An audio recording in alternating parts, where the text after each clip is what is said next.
And today I want to talk to you about one of my favorite houseplants, which is also one of my favorite outdoor patio plants, and that's just Kalanchoa.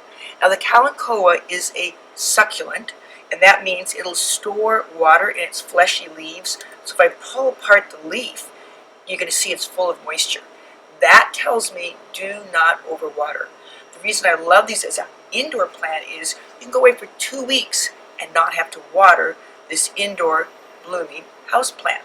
Now outdoors, the Kalanchoa may need a little bit more water, but both situations, as an indoor plant and an outdoor plant, do not overwater this blooming succulent. And the way to tell for sure is simply your finger. So what you want to do is take your finger and lift up the fleshy leaves, poke that finger down, down, down to about the first, notch of your finger, or about an inch. And if it feels dry, okay, then you can add water. Usually every maybe 10 days outdoors, unless it's really warm. Once every 2 weeks indoors during the winter. The tip for watering your Kalanchoa, I like to use bottled water that maybe you didn't finish all the water in a bottle, recycling, because I want to get this water way down under the leaves so as not to get the succulent leaves wet. So now when I water like that, the water is going to drain quickly through the drainage holes of the pot, because you buy these in plastic pots. So you see how that's draining out? This is my second tip. Do not let the plant sit in drainage water. You can either, after you water, take this and pour it out.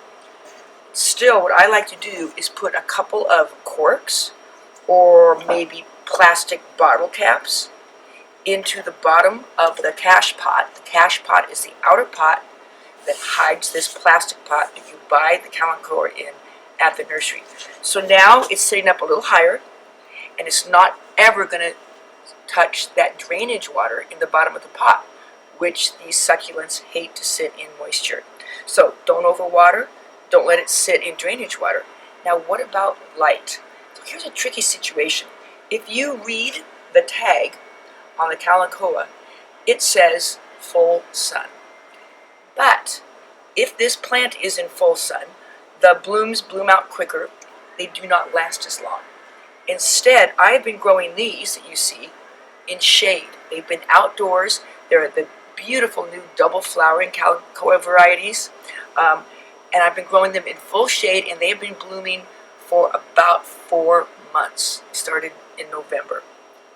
It's been rather cool, and I'm outdoors in my winter garden, which is in California. So they can take a little tiny bit of frost, but basically it's cool nights and kind of 70-degree days. However, if you were to take these same plants, like I did here, and this Kalanchoa I placed in a deep shade with very, very no sunlight, direct sunlight at all, and look what happens. The plant starts stretching for the sunlight, and that is your clue that maybe needs a little bit more sunlight. If this was growing indoors, if this was not near a window, this is what it does. It stretches for the sunlight. Closer to a window, it's going to be more tight. But I'm going to show you how to renovate your Kalanchoa when this happens. First of all, we're going to cut off the dead blooms, but instead of using regular pruning shears, I'm going to suggest you use teeny little scissors like this. Because what I want you to notice, and I uprooted this, you can see here is the new growth coming, and that's going to have the new blooms. Here's an old stem, so I'm going to get in here and cut off the old stem like that. I can even see a little bit of roots here trying to grow from this new growth.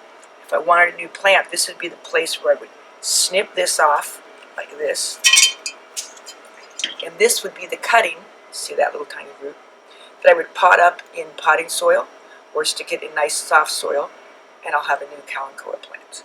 But I want to clean up this plant, so I'm going to look for any of these stems. This one it's still blooming. You can see these faded blooms. Normally I'd leave this for another couple of weeks, but I'm going to follow this stem down all the way to where it meets the main plant. By removing this stem, I will encourage side shoots and more blooms. So what you're going to do is you're going to constantly be cutting back the flowers as they fade, and that will be encouraging new flower buds to form. Kalanchoa is not a heavy feeder. I don't recommend fertilizing it because when you buy it from the garden center, it'll probably have fertilizer already in it.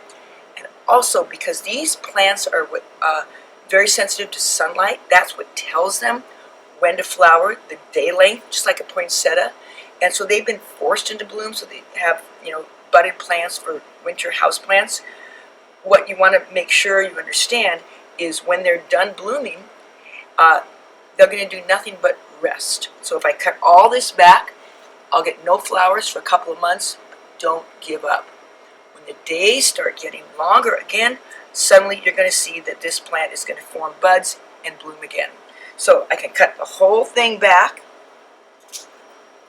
and I can have just the green plant, and it'll reinstigate new flowers. Now, I have a damp cloth here because I want to show one more tip, and that is when these plants are outdoors, I like to take a damp cloth and clean off the leaves, and when they're indoors and you're dusting your home, don't forget you can also dust the flat leaves of your succulents. It makes them look healthier. More important, it allows them to absorb more sunlight and become healthier houseplants. So, Kalanchoa, a great houseplant as long as you don't overwater, don't let it sit in its own drainage water, and cut off the dead blooms. Let it rest. It'll flower again. This has been Mary Ann Bonetti with Easy Answers for Great Gardens.